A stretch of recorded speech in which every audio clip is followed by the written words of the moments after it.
എന്നതിക്രമം നിമിത്തം മുറിവേറ്റവനേ, എന്ന കൃത്യം നിമിത്തം തകർന്നോനേ, എനിക്കായി രക്ഷ നൽകിയോനേ, എന്നെ വീണ്ടെടുത്തവനേ, നിനക്കായി ഞാൻ എന്നെന്നും ജീവിക്കും. ദൈവവചന ചിന്തകൾ കേൾക്കുന്ന എല്ലാ മാന്യ ശ്രോതാക്കൾക്കും ക്രിസ്തീയ വന്ദനം.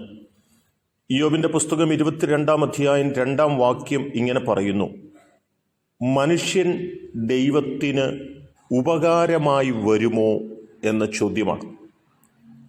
ദൈവത്തിൻ്റെ സൃഷ്ടിയാകുന്ന മനുഷ്യനെ കൊണ്ട് ദൈവത്തിന് എന്തുപകാരമുണ്ട് എന്ന് ചോദിക്കുന്ന ആഴമായൊരു ചോദ്യമാണ് ഈ വാക്കുകളിൽ കാണുവാനായിട്ട് കഴിയുന്നത്.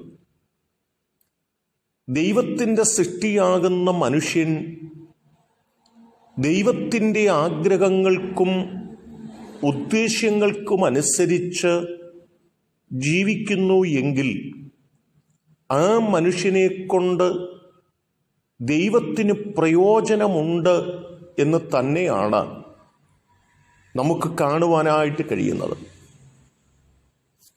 തീമോത്തിയോസിനോട് പൗലോസ് പറയുമ്പോൾ പറഞ്ഞിരിക്കുന്നൊരു പദമുണ്ട്: നീയോ ദൈവത്തിൻ്റെ മനുഷ്യനായുള്ളുവേ, അത് വിട്ടോടി നീതി, ഭക്തി, വിശ്വാസം, സ്നേഹം, ക്ഷമ, സൗമ്യത എന്നിവയെ പിന്തുടരുക, വിശ്വാസത്തിൻ്റെ നല്ല പോർ പൊരുതുക, നിത്യജീവനെ പിടിച്ചുകൊള്ളുക, അതിനായി നീ വിളിക്കപ്പെട്ട് അനേകം സാക്ഷികളുടെ മുൻപാകെ നല്ല സ്വീകാര്യം കഴിച്ചുവല്ലോ എന്നോർപ്പിക്കുന്നുണ്ട്.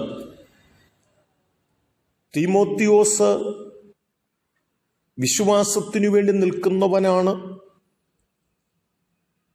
അലംഭാവം വിട്ട്, ദിവ്യാഗ്രഹം വിട്ട്, അനുസരണക്കെട്ടവരെ വിട്ട് ദൈവത്തിൻ്റെ മനുഷ്യനായിത്തീരുന്നു എങ്കിൽ ദൈവത്തിന് തൻ്റെ പ്രവൃത്തി തീമോത്തിയോസിലൂടെ ചെയ്യിപ്പിക്കുവാൻ സാധിക്കുമെന്ന് പൗലോസ് തീമോത്തിയോസിനോട് ഓർപ്പിക്കുകയാണ്. പൗലോസിനെ സംബന്ധിച്ചിടത്തോളവും ദൈവത്തിനു വേണ്ടി ജീവിക്കുവാൻ താൻ തന്നെ തന്നെ സമർപ്പിച്ചപ്പോൾ അനവധി ആളുകളെ പാപത്തിൻ്റെ മണ്ഡലത്തിൽ നിന്ന് ദൈവത്തിൻ്റെ മണ്ഡലത്തിലേക്ക്, വിശുദ്ധ ജീവിതത്തിൻ്റെ അനുഭവത്തിലേക്ക് നയിപ്പാൻ ദൈവത്തിന് സാധിച്ചു എന്നും നാം തിരിച്ചറിയേണ്ടതുണ്ട്. ദൈവനാമത്തിനു വേണ്ടി പ്രവർത്തിപ്പാൻ, ദൈവത്തിൻ്റെ മാറ്റമില്ലാത്ത ന്യായപ്രമാണങ്ങൾ പ്രസംഗിപ്പാൻ, അനേകരെ തിന്മയിൽ നിന്ന് നന്മയിലേക്ക്, അഗ്നിയിൽ നിന്ന് നിത്യജീവനിലേക്ക് നയിപ്പാൻ പൗലോസിലൂടെ ദൈവത്തിന് സാധിച്ചു എന്ന് നാം തിരിച്ചറിയുകയാണ്. എന്നെ കേൾക്കുന്ന പ്രിയപ്പെട്ടവരെ, ഇവിടെയും എലീഫസ് ഇയ്യോബിനോട് ചോദിക്കുകയാണ്, ഒരു മനുഷ്യനെ കൊണ്ട് ദൈവത്തിന് എന്തുപകാരം? പൗലോസ് പറയുകയാണ്, നീ ദൈവത്തിൻ്റെ സൃഷ്ടി എന്ന് തിരിച്ചറിഞ്ഞ് ദൈവത്തിനു വേണ്ടി നീ നിൽക്കുന്നു എങ്കിൽ ദൈവത്തിൻ്റെ പ്രവൃത്തി നിന്നിലൂടെ ദൈവത്തിന് ചെയ്യിപ്പിക്കുവാൻ കഴിയും. അങ്ങനെ നീ ആയിത്തീരുമ്പോൾ നിന്നിലൂടെയാണ് ദൈവം തൻ്റെ പ്രവൃത്തികൾ ചെയ്യിപ്പിക്കുന്നത്.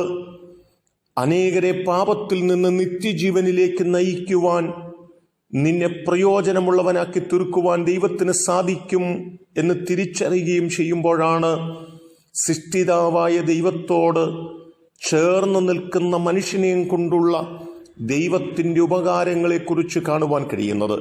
നമുക്ക് ദൈവത്തിന് പ്രയോജനമുള്ളവരായിത്തീരാം, അതിനായി നമ്മെ സമർപ്പിക്കാം, ദൈവത്തിൻ്റെ മനുഷ്യനായിത്തീരാം. അതിനെ കേൾക്കുന്ന നിങ്ങളെ എല്ലാവരെയും ദൈവം സഹായിക്കട്ടെ. കരുണയുള്ള ദൈവമേ, ഞങ്ങൾക്ക് വേണ്ടി ജീവിക്കുകയല്ല, ഞങ്ങൾ ഞങ്ങളുടെ സൃഷ്ടിതാവായ ദൈവത്തിനു വേണ്ടി ദൈവത്തിന് ഉപകാരമുള്ളവരായി തീരുവാൻ ഞങ്ങളെല്ലാവരെയും സഹായിക്കണമേ. ദൈവത്തിനു വേണ്ടി ജീവിപ്പാൻ ഞങ്ങളെ പ്രാപ്തരാക്കണം. യേശു കർത്താവിൻ നാമത്തിൽ തന്നെ ആമേൻ.